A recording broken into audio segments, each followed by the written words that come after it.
Hello everyone, welcome to the third lecture on cosmology.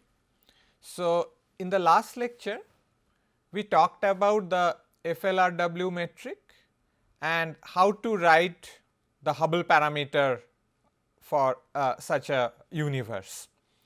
So, just to remind you, suppose you want to build up a cosmological model, what would you do?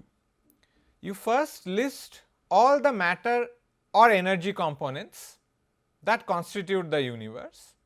For each component alpha, you are supposed to know the value of W alpha, that is the pressure density relation. You also need to know the corresponding density parameter denoted by omega. So, for alpha component, the density parameter will be omega alpha. If you evaluate it at the present epoch, we will call it omega alpha 0 as is written here. Now, do not forget to calculate the curvature next, because that is crucial. So, the curvature parameter will simply be 1 minus summation over all the components omega alpha 0. So, you sum over all the densities, subtract 1, the negative of that is the curvature. Now, you are in a position to write the Hubble parameter. So, the Hubble parameter is a dot square by a square. So, that is the square of the Hubble parameter, that is h square a. You write it as h naught square, the present value of the Hubble parameter, and then you sum over all the components alpha. What do you do inside? You put the omega alpha at present epoch and then multiply by the corresponding time evolution. We have already seen that if the pressure density relation or the equation of state is W, then the evolution is given by a to the minus 3 1 plus W, and that is precisely what is written here. Then at the end you also add the curvature term, that comes with omega k 0 divided by a square. So, the curvature evolves as 1 by a square. Now, this is a differential equation in A as a function of t. So, in principle, if you know everything on the right hand side, you can solve for a t, and then you are in a position to calculate all relevant quantities of interest. You can calculate the luminosity distance, the angular diameter distance, or any other cosmologically relevant quantity. These are things which we have already discussed in the previous lecture.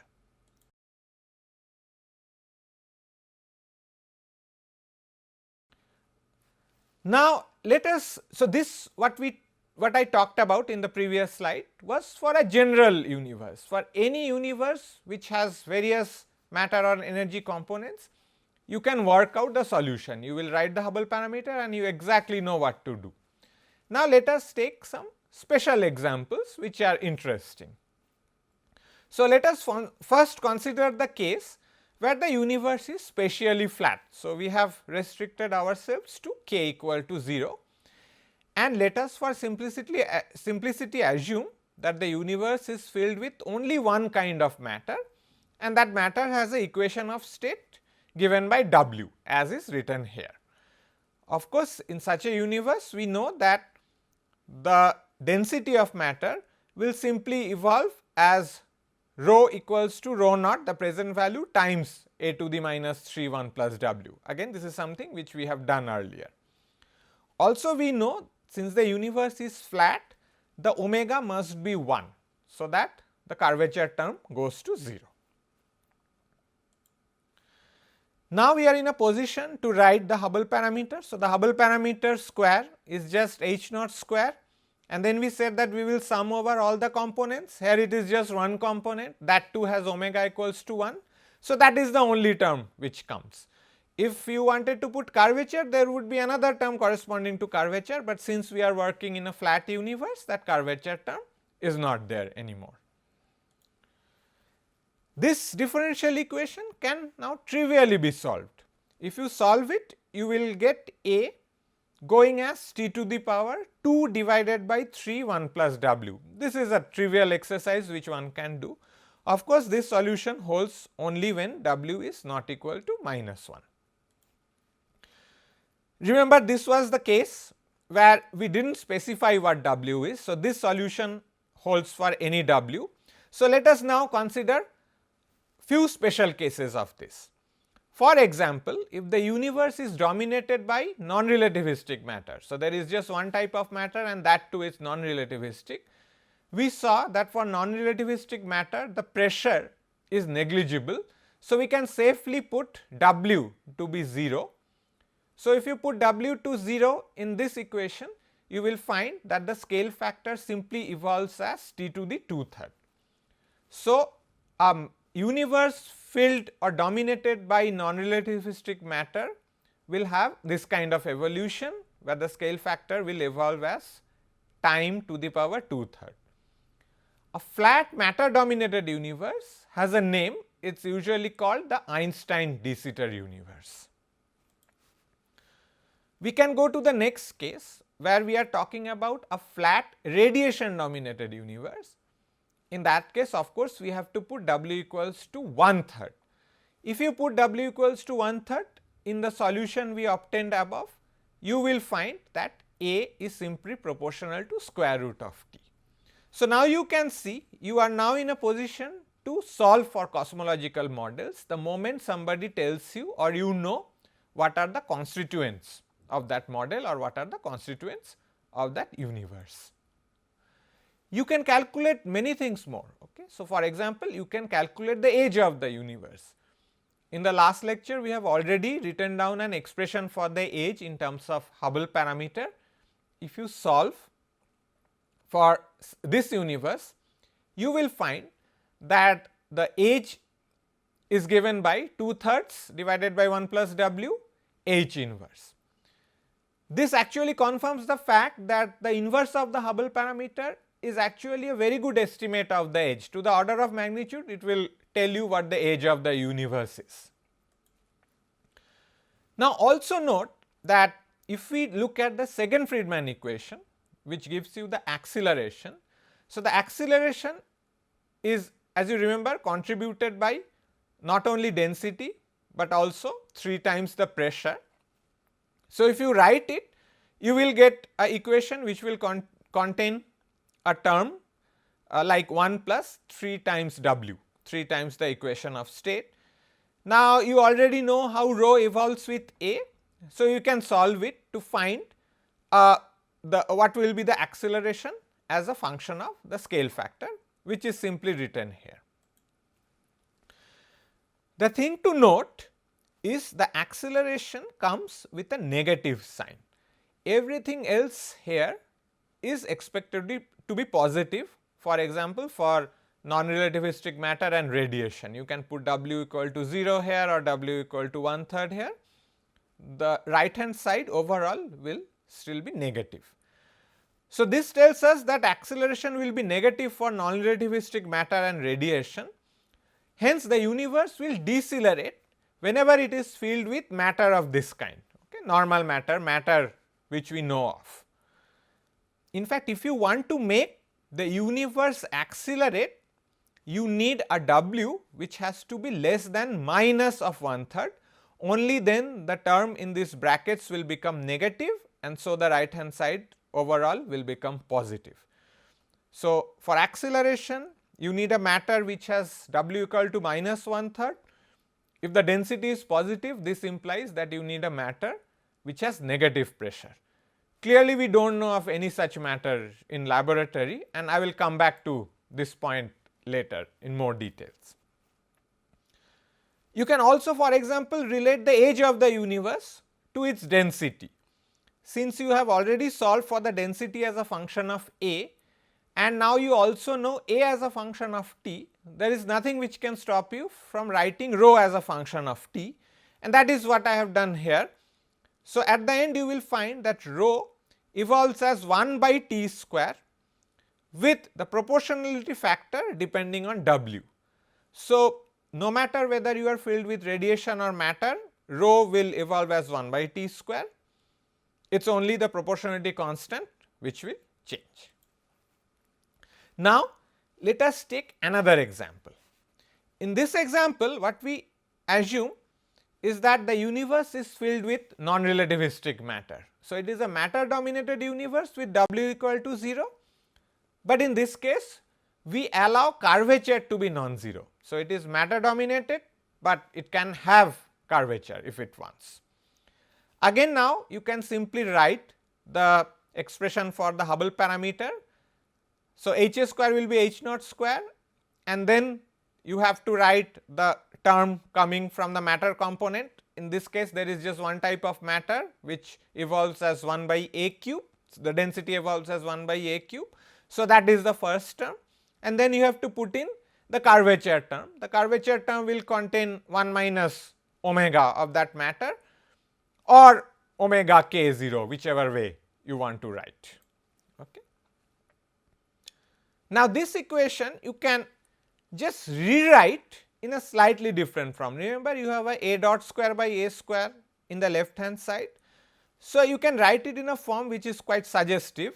So, you can write it as half A dot square minus a H naught square omega naught divided by 2 A, which is this term taken to the left hand side and appropriately multiplied by A square, and that is equal to the curvature term which remains on the right hand side. Okay. Remember, I have multiplied this equation by A square. Now, this equation should be familiar to you, at least mathematically. This is the energy equation for a particle moving in a 1 by r square gravitational field.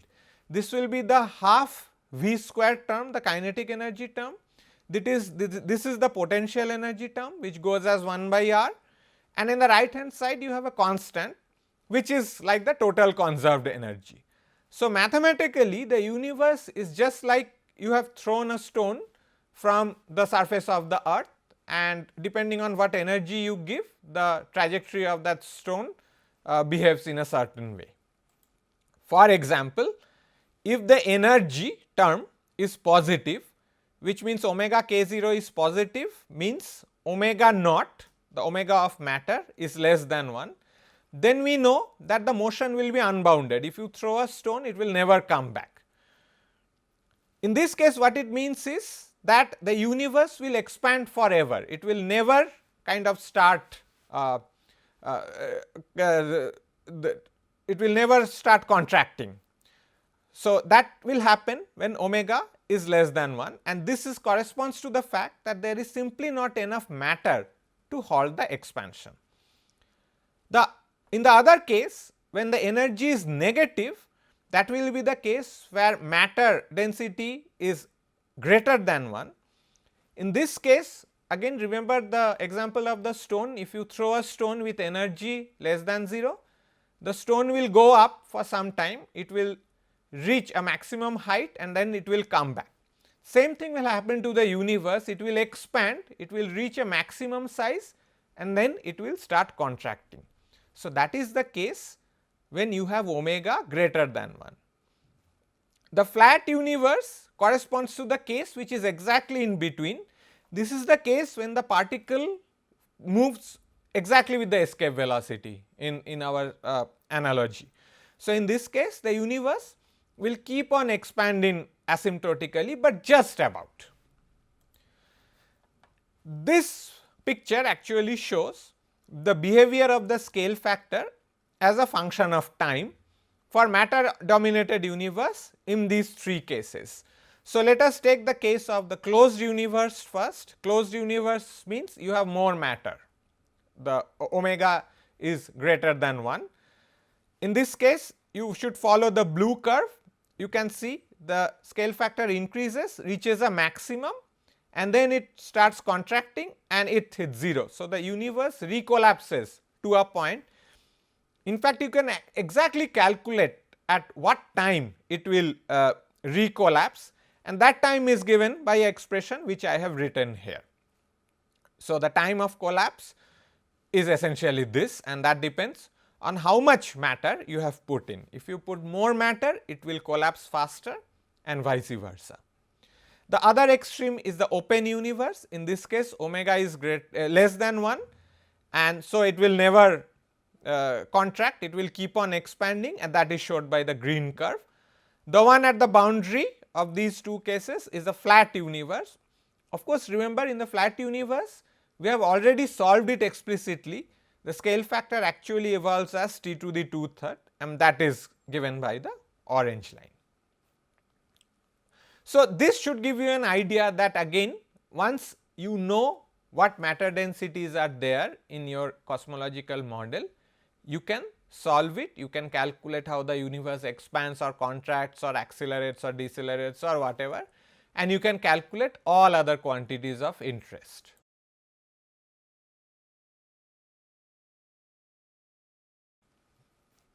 Now, you can ask the question that okay, we have worked some examples, but what is the case in our universe? What are the matter densities in our universe? What are the different type of constituents which arise there, and what are the corresponding density parameter? Basically, we now want to solve for the scale factor or the Hubble parameter for the universe we live in. So, to do that, as remember, we just first have to list all the components with their omega parameters.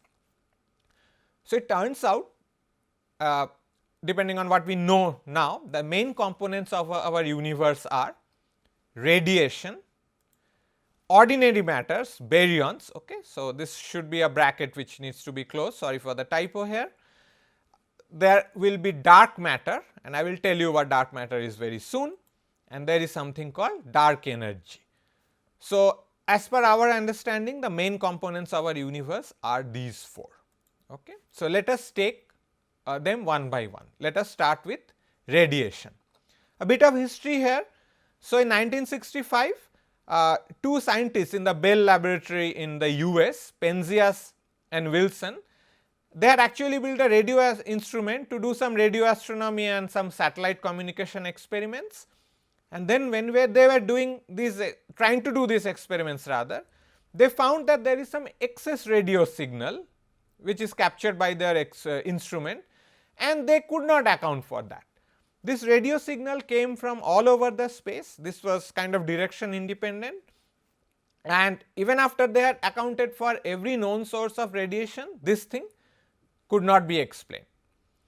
In fact, it turns out that in 1948, well before this experiment was going on, three scientists, Gamow, Alpha and Herman, had actually theoretically predicted the existence of a background radiation called the cosmic background radiation, which is a natural outcome from Big Bang. Basically, it originated when the universe was small and hot, and then as the universe expanded, it cooled down. Remember, the temperature simply goes down with the scale factor as the universe expands. This theory in fact helped in interpreting the signal Penzias and Wilson were finding. So, basically, I mean accidentally though, Penzias and Wilson, what they discovered was a radiation which is often popularly called as leftover from Big Bang. So, it is coming from the early universe, it has cooled down because of the expansion of the universe, and that is basically a cosmological signal. So, that is a radiation, that is the bulk of the radiation which constitutes our universe. So, Penzias and Wilson, these are their pictures.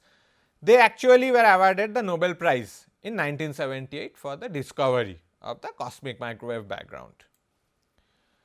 Now, I will describe the cosmic microwave background in more details probably in the next lecture, but essentially the prediction of the Big Bang model is that because the photons were constantly interacting or getting scattered of free electrons in the early universe, the radiation will have a very perfect black body spectrum. Now, is this the case for the radiation observed by Penzias and Wilson? So, indeed in 1990s a satellite was sent up, it is named COBE. It did many things for the cosmic microwave background, but in particular it measured the spectrum. In other words, it measured the intensity of this radiation as a function of frequency. What did they get? What they got was what is shown in this picture. So, the y axis is that intensity, x axis is frequency, the point with error bars are the data, except that the error bars are expanded or increased artificially 400 times, otherwise you would not been able to see it in this picture. The solid curve is a black body curve which has a temperature of 2.725 Kelvin, the intensity corresponding to a black body radiation. You can see this solid curve is a perfect fit to the data. So, that tells us that the cosmic microwave background is a black body radiation to a very high degree of accuracy. I think this is the perfect black body known in the universe, and we can actually measure its temperature very accurately. This also calls for a Nobel Prize. So, because of the Kobe experiment, these two scientists, Mather and George Smoot, they won the Nobel Prize in 2006. This was a big success for the Big Bang model, because this cosmic microwave background radiation, the existence of it is a direct prediction of the Big Bang model. And in fact, theories which are alternative to Big Bang, which existed at that time, most of them actually failed to explain this very nice black body spectrum. And so slowly they were ruled out, and that is why currently the hot Big Bang model is the most successful model for explaining our universe. Now, so that this tells us that there is radiation in the universe, which is great, but now we can ask the question that what is the omega corresponding to it. Now, that is not very difficult to calculate, because we know the temperature of the radiation. So, we can calculate the density, because it is a black body. So, the density will just be proportional to T to the 4, and the proportionality constant is well known. So, I have just done the calculation here, and you can show that it will come out to be somewhere around 10 to the minus 13 ergs per cc. You can convert this into an equivalent mass density. So, you have to divide by an appropriate factor of c square. So, you will get a value which will look like this. Of course, what we are interested is in the omega.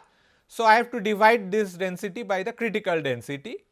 So, the omega will turn out to be some 2.45 into, remember, 10 to the minus 5.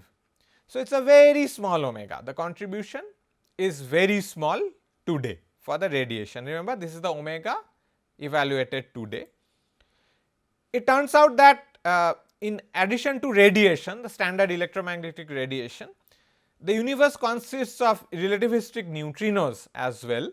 So, if you just include relativistic neutrinos and just add them up, the value of this omega goes up a bit, and it will from 2.45 it will go up to somewhere around 4.3. It is nevertheless much less than 1, but yes, this is the value of omega one should deal with. So, that is the first component, the first term which will go in the right hand side of that Friedmann equation or the expression for the Hubble parameter. Right. Now, what about the second component? We said baryons, that is just ordinary matter. Now, these baryons are basically contributed by stars, by gaseous matter between stars, which we call the interstellar medium. Not only that, there is a diffuse medium between galaxies, the intergalactic medium, and so on. So, anything which is made up of ordinary matter like electrons, protons, neutrons, anything which we are made up of will contribute to the baryons. These baryons are mostly non-relativistic at present. So, they can be treated like non-relativistic matter, and present estimates imply that the baryonic component contributes to about 0.04 to 0.05 in the omega. How is this calculated? I will give you some hints again in the next lecture, but let us for the moment take this value and move ahead. The next thing which we talked about, I listed, was dark matter. It is also called cold dark matter for a reason, but let us first understand what is cold dark matter. So, the existence of this dark matter was known even before cosmological observations really came up, and I will try to give you some simple examples of this. For example, when people were observing clusters of galaxies, for example, the Coma cluster, what they could you can apply the virial theorem to these clusters of galaxies. So, the average v square, which is the kind of RMS velocity or the velocity dispersion, turns out to be of the order of g times m of the cluster divided by the size of the cluster. It turns out that by measuring the velocities of kind of individual stars, the Doppler shifts of them, you can calculate this velocity dispersion. You can also calculate the size by knowing the distance to the cluster and somehow estimating the angular size, or if you some other proxy for size, you can use that as well. So, if you know v square, the velocity dispersion and the size, you can in principle calculate the mass of the cluster. On the other hand, you also can calculate the mass contributed by the stars or the gas within the cluster, and it turns out that the mass which is estimated by applying virial theorem is 10 times the visible mass, okay, the mass contributed by gas in this case. So, this tells you that there is some mass in the cluster which cannot be observed. It is there because you can feel its gravitational effect, but that is what the virial theorem is telling us, but we cannot see them. So, that indicated that there must be some matter which has gravitational interaction, but probably no electromagnetic interaction. So, that matter at that time was termed as dark matter. There were other evidences for dark matter which came from what we call the rotation curve of galaxies. So, you take galaxies and measure the velocities as a function of distance from the center of the galaxy. These velocities could be velocities of, for example, hydrogen atoms which are rotating in the galaxy. So, take this as the rotational velocity. So, a curve like this is called rotation curve, and if you now theoretically model this rotation curve, what you can show is that the velocity should actually fall as square root of r beyond the visible galaxy mass. So, once you are out of the galaxy, you have gone way beyond where the stars are, you expect the velocity to decrease is 1 by root r. What you actually observe is this: the velocity goes up, which is as what theoretical models would predict, but at this point you expect it to decrease like this. Instead, it remains more or less flat. So, this tells you that there is some matter beyond the visible galaxy. In fact, you probably need a matter which falls as 1 by r square to fit the flat curve. You can do more detailed modeling and find out how what kind of profiles which would fit a particular galaxy. But whatever be the case, it seems that there is matter beyond the visible matter which interacts gravitationally, but does not emit any electromagnetic radiation. So, again this gives you a separate indication, an independent indication of dark matter. The first example was for clusters of galaxies. This is something which has to do with individual galaxies, okay, so outskirts of galaxies. Now, we have gone way beyond that. The cosmological observations confirm this fact that there is indeed dark matter, and not only that, the cosmological observations indicate that this dark matter is non-relativistic, hence it is called cold dark matter, and the corresponding omega at present is of the order of somewhere around 30%, 0.27 to be precise. At this moment, we do not know what this dark matter is, because there are no viable candidates in the standard model of particle physics. This standard model of particle physics tells you what all matter in the universe is made up of, at least that is what we think, but it does not give any candidate for the dark matter. So, just to summarize what we have done radiation till now, we have talked about baryons till now, we have also now talked about dark matter. Remember, both baryons and dark matter are non-relativistic. So, but the dark matter content is much more than the baryons. So, the baryons, the ordinary matter we are made up of, gives you somewhere around only 4 to 5%, whereas the cold dark matter component is coming out to be much more like 25 to 30%. So, in that sense the non-relativistic component of matter in the universe is highly dominated by this dark matter.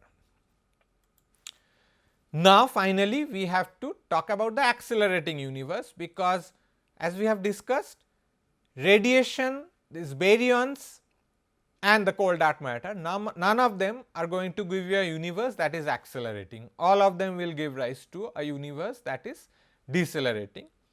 However, we already discussed that the supernova data indicates that the universe is accelerating at late times. So, the condition for acceleration is that you have to satisfy a condition which looks like this, that rho plus 3p divided by c square has to be less than 0. If you now assume that p has p is related to rho by an equation like this, which we have been assuming so far, and if you assume that the density cannot be negative, density has to be positive definite, then what you find is that the pressure has to be negative and the W has to be less than minus 1/3. Such matter which is never seen in the laboratory, we do not know what it is, and that is now called dark energy. So, now we believe that the universe has a significant amount of dark energy, so that it can give rise to acceleration.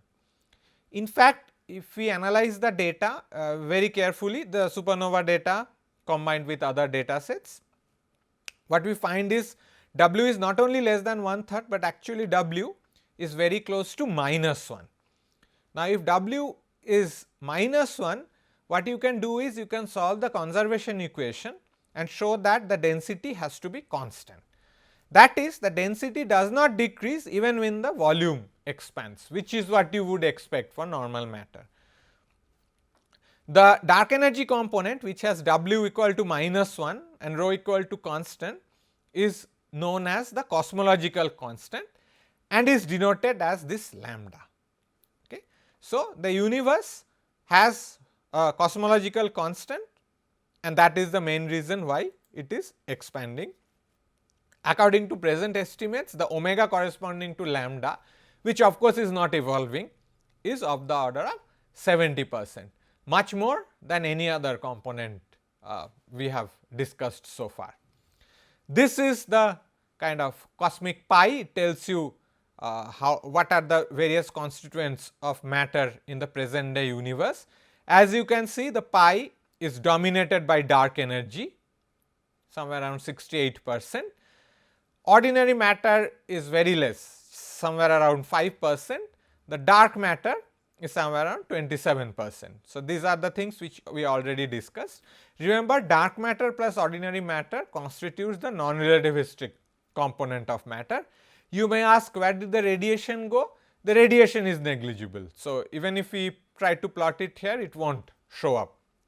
So, the present day universe has radiation, although it has this cosmic microwave background all over, the net contribution is really negligible as far as this ultra relativistic or radiation component is concerned. What you could also see, that if you add up the omegas for these components, the omega turns out to be very close to 1. So, again observations indicate that we are living in a universe which is very close to flat. We are probably living in a spatially flat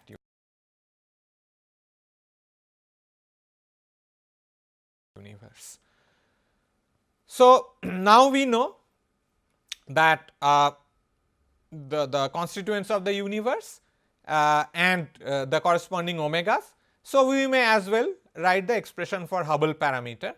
So, Hubble parameter, since there are 4 components, radiation, baryons, dark matter and dark energy, we expect the Hubble parameter to contain these 4 terms. However, what happens is both dark matter and baryons, since both are non-relativistic, both of them evolve as 1 by a cube. So, we may as well add them up. So, we call it omega matter, which is nothing but omega dark matter plus omega baryons. So, we add them up and write them as a single term. So, this is the first term, which corresponds to non-relativistic matter, dark matter plus baryons, which go as 1 by a cube. then the radiation term which goes as 1 by A4, then the cosmological constant term which does not evolve with A, and if there were curvature we would have to add the curvature term, but since there is no curvature we are done. Okay. Now you see there are various interesting effects which we can look at. When A goes to 0, that means the universe is small and we are looking at very early times. You can see when if we put A going to 0, the omega lambda will become negligible, and at sufficiently small a, even this omega matter will become negligible compared to the omega radiation term. So, at very early times the radiation term will dominate. Take the other extreme, that when A is large, then both of these terms will be negligible and it will be dominated by the cosmological constant. So, at very early times the radiation dominates, at very late times the cosmological constant dominates, at intermediate times the non-relativistic matter dominates, the omega matter. You can in fact calculate what are the values of this A, the scale factor, when these various the transition from one domination to another domination occurs. For example, at early times the universe is radiation dominated and then it becomes dominated by non-relativistic matter. So, you can ask the question, when does it happen? So, that roughly happens when omega matter and omega radiation are equal. So, you can solve this equation and obtain a value of A which will give you this equality. The value of A inverse turns out to be somewhere around 3500. This epoch, which corresponds to A equals to 1 by 3500 roughly, is known as the epoch of matter radiation equality. Before this epoch the universe was radiation dominated, after this epoch the universe was matter dominated.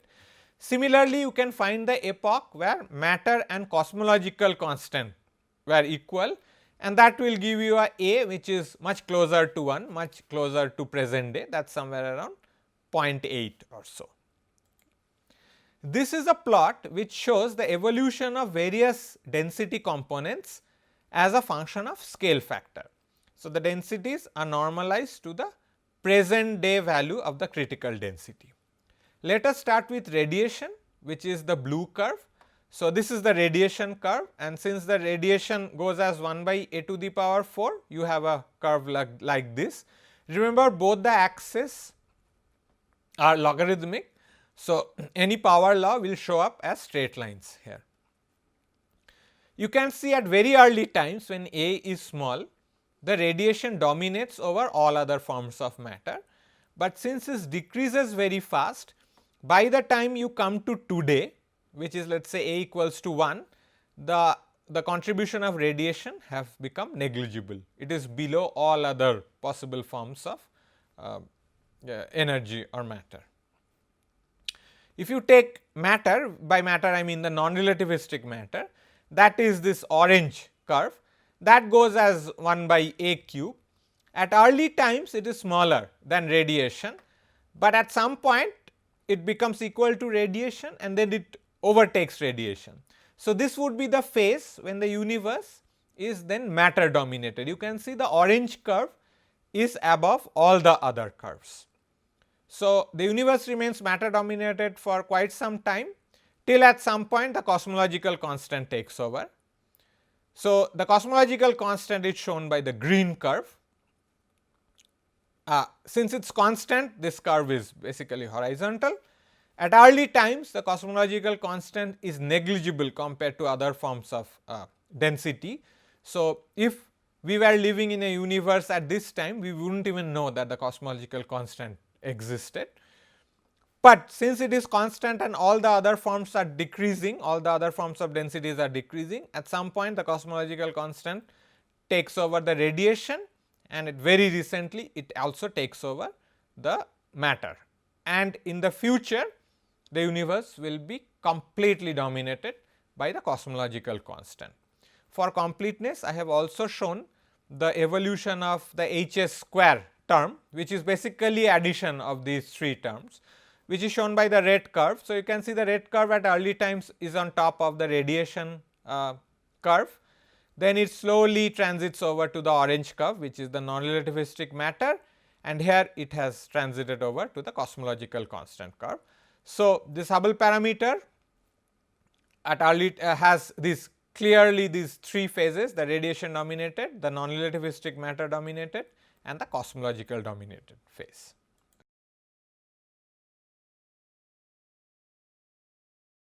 Okay.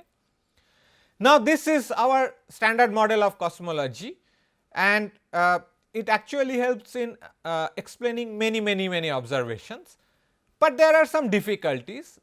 And before going into describing the standard model in more detail, let me just talk about some of the difficulties. So, the difficulties which I have listed here, and we will go through one by one, are the horizon problem, the flatness problem, and some difficulties related to the cosmological constant. Of course, there is this another difficulty which we will not talk about much, is the fact that we do not have any understanding of this dark matter or these dark energy components. We do not know what they are. We do not know what this dark matter is. It is not detected in any laboratory or any terrestrial experiments, but at least it is something which has which is non-relativistic, it has zero pressure, and probably it will come out from some extended theories of particle physics. Dark energy is completely out of hands, because now we were talking about something which has negative pressure, extremely difficult to explain by any theory. So, we really do not know what they are. So, let us come to the first problem, which is the horizon problem. As we have seen already, the age of the universe is somewhere of the order of the inverse of the Hubble parameter. Now, we can calculate the distance travelled by photons during this time. It is basically c divided by h inverse. So, that is basically c times the t. The actual distance travelled will be slightly more if you do the full calculation, but for the moment let us just stick to this order of magnitudes, and that is sufficient for our purpose. Now, if the photons can only travel a distance c by h c by the Hubble parameter, then if there are galaxies beyond this distance, we will not be in causal contact with those galaxies. So, light from those galaxies would not have reached us, because photons did not get time to travel that much. This is known as the particle horizon, the fact that galaxies beyond a distance will not be in any kind of contact with us. Now, we know how the Hubble parameter evolves with scale factor or with time. We just worked that out in the previous few slides. In fact, the horizon will go as a square during radiation dominated era, and it will go as a to the 3 by 2 in the matter dominated era. This is something you can just see by looking at the expression for the Hubble parameter. Okay. So, the horizon evolves as a square and a to the 3 by 2 depending on which era you are in. The distance between 2 points, let us say 2 galaxies or any 2 points in a universe, that distance evolves as a. That is just the consequence of Hubble expansion. The distance is just increasing with the scale factor. Now, let us plot various length scales as a function of a. So, the red dashed curve shows the evolution of the horizon, okay, the C H inverse a. It is increasing as a square at early times, the radiation dominated phase, and then it still increases, but increases as a to the 3 by 2, that will be the matter dominated phase. This vertical dashed line just shows you the matter radiation equality. So, universe is transiting from the radiation dominated phase to the matter dominated phase. Let us for the moment concentrate on this thick black line. Let us say you have 2 galaxies and you know what the distance between them is. That distance increases as a. Okay. So, the distance at this a is given by whatever this is, and at early times the distance is smaller, just evolving as a. Now, the point to note is that the proper distance between these 2 points goes as a, whereas the Hubble radius or the horizon evolves faster than that. It evolves either as a square or a to the 3 by 2. Now, hence as we go more and more in the past, so you go to smaller and smaller a, what will happen is that this d, the distance between these 2 points, will become larger than the horizon.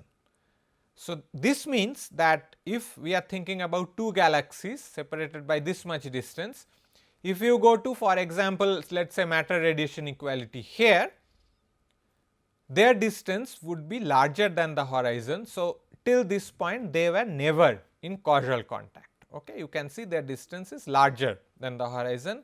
They came to causal contact first at this point when they entered the horizon. After that they have been in causal contact. Okay. Now, you can take any 2 galaxies and plot a line like this. For example, if you take 2 galaxies which are really far away like this one, these 2 galaxies, this pair has not come to causal contact probably even now, because they are so far away that they have not entered the horizon.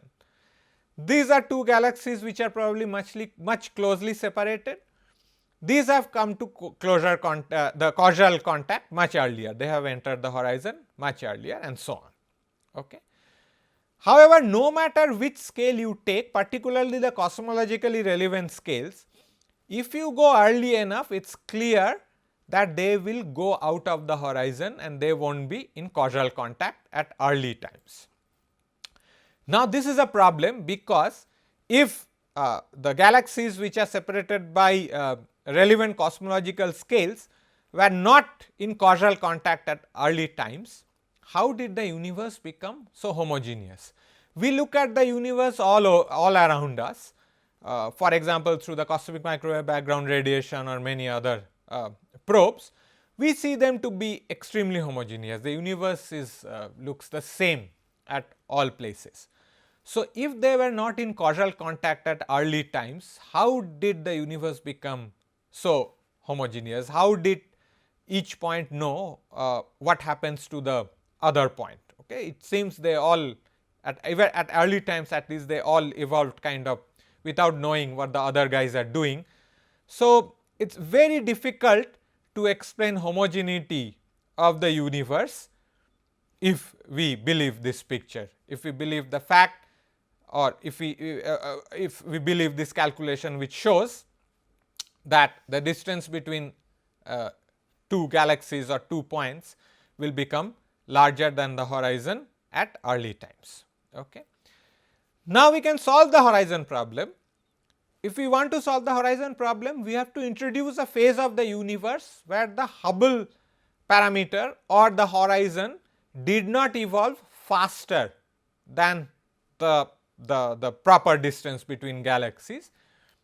The best way to do that would be to take a universe where the Hubble parameter was simply a constant like this. Okay. So, till in the last plot we were talking about the radiation dominated phase and the matter dominated phase, but suppose there was a phase before the radiation dominated phase where h was constant. So, you make it constant like this, then you see the distance between 2 galaxies would be less than the horizon at very early times. So, if you go to early enough times, you can see that all cosmologically relevant scales or distances will become smaller than the horizon, and then there is no problem. Okay. All cosmologically relevant quantities would have been in causal contact at very early times. Then in between, of course, they went out of causal contact, but that is not a problem, because they were in causal contact at early times and the homogeneity was set in at that time. So, we will not have any difficulty in explaining homogeneity if we have a phase where the Hubble parameter is almost constant. If the Hubble parameter is constant, you can again solve the Friedmann equation and you will be able to show that the scale factor will evolve exponentially. So, what it means is that to solve the horizon problem, we need a phase of the universe where it expanded rapidly, it expanded exponentially. Remember, for other kinds of matter it expands only with a power law. Now we are demanding that we need a phase which is kind of has very rapid expansion. Okay. So, fine. So, let us say that phase exists and we will come back to it. Let us talk about another problem, which is the flatness problem. Now, this problem has to do with the evolution of the curvature density.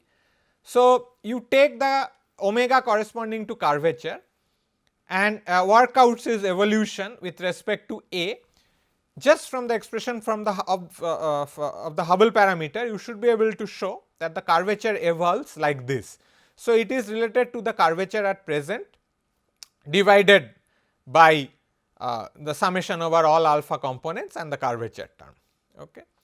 For the standard model of cosmology, I can interpret this curvature as departure from omega total minus 1. So, if omega total is equal to 1, curvature is 0, but if omega total is not equal to 1, what we get is the negative of curvature as omega minus 1. So, this would be given by a expression written here. Okay. So, it is omega total at 2 day minus 1 divided by all these terms. Now, if I take the limit a going to 0, what will happen is in the denominator the radiation term will dominate. So, you will end up with a term which is just omega r by a square, and then you will take the a to the numerator, and if you take now the limit a going to 0, what you find is that the left hand side becomes 0 no matter what you choose for omega total today. So, what it tells you is no matter what the omega total is today, omega total at very early times is very close to 1. In other words, no matter what the curvature of the universe today is, at early times the universe was really flat. You can make it as flat as you want by going to earlier and early times. Just to take a specific example, suppose omega total is 0.5 today. Of course, we know it is not, but for that moment let us assume that omega total is 0.5 today. Then at very early times, let us just for an example, you take 8 to be 10 to the minus 8, quite early times in the universe. What you have is the omega total at this epoch will turn out to be very close to 1, and the departure is like 1 part in 10 to the 12 or 10 to the 13. So, if I had written this omega total a at a equals to 10 to the minus 8 for a universe which had omega equal to 0.5 today, that would turn out to be all these 9s and some digit here. Okay. So, you can see it is very close to 1, and you can make it closer to 1 if you take a smaller value of a. Now, you say that suppose instead of starting with a universe which has omega total of this many 9s and a 4, you started with something which is slightly different. It is very close to 1, but the departure of 1, instead of it being 6 times 10 to the minus 13, let us say it is just 10 to the minus 12. So, it is the difference between this and this. So, you can see the difference is almost, it is very small. However, if you start with this second case, you would have ended up with a universe which is very different. Instead of 0.5, you would have ended up with the omega total of 0.9. So, that means it tells you that the omega total at early epochs must have to be very finely tuned towards unity. For example, even if you had taken this value, you would have ended up with 0.9. Okay. If omega total is much closer to 1, you have to actually fine tune this value to much more decimal points. Okay. So, that looks a bit unnatural. Why should a parameter be fine tuned to something to beyond 12, 13, I mean I do not know how many 20, 30 decimal points. Okay. So, this tuning of initial conditions which make physicists uncomfortable is called the flatness problem. So, it has to do with the fact that we have to tune the curvature parameter to a very high degree of accuracy to make the universe look what it is. It turns out the flatness problem can also be solved by incorporating a rapidly expanding phase at early times, which h almost constant. So, to do that, what you can do is you can work out again the evolution of the curvature parameter or omega minus 1 parameter. What you will find is that, let us imagine that there is a phase of this rapid expansion. It starts at a I and it ends at a f, a initial and a final. What will happen is the omega total at a final will be related to omega total at a initial by an expression like this. So, right hand side is a initial square by a final square. Now, since the scale factor increases exponentially during this rapid expansion, AF we expect it to be much larger than A initial. So, what happens is the right hand side becomes 0. So, in that case what happens is, no matter what omega total you start with, the omega total at A final will simply go to 1, because the right hand side has gone to 0. So, that then solves the flatness problem, because you start with whatever universe you want. Okay? You do not have to fine tune your omega total, but then let the universe expand rapidly, okay, exponentially with Hubble parameter almost constant or constant. Then what will happen is, the moment you end this expansion phase, at the end of this expansion phase, the omega total will be almost 1, it will be very close to 1. So, what happens is, you now do not have to fine tune by hand, you start with whatever you want. This expansion, the rapidly expansion phase will take care of this fine tuning, and it will automatically give you a omega which is close to 1, and then the universe expands as we know according to the standard model, radiation dominated phase, matter dominated phase and so on. So, this fine tuning problem has gone away. So, this rapid phase of expansion then becomes interesting. This is useful for solving at least 2 problems. So, this has a name, it is called inflation. Okay. In addition to solving this problem, the inflation also provides a mechanism for generating small perturbations via quantum effects in the smooth universe. These are the seeds which will grow and give rise to the large scale structure we see around us today. So, in that sense, inflation is quite useful.